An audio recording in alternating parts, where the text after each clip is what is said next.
彼の魂は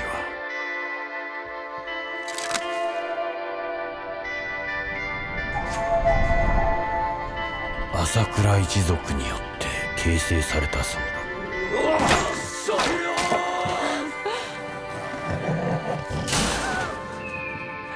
そして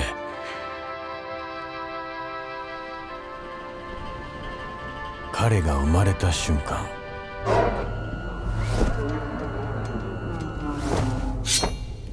为了你，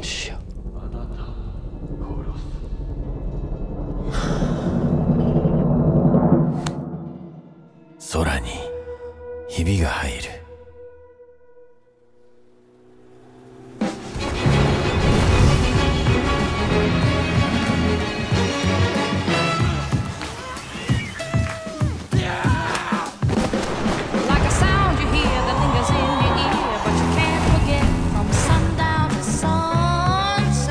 それは誰も知らない惑星だ。It's all in the air, you hear it everywhere. No matter what you do, it's gonna grab a hold on you.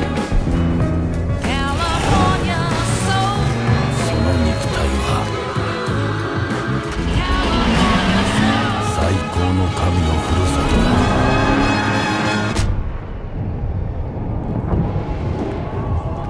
だ。彼らは一つになった。And if you listen, 他の何よりも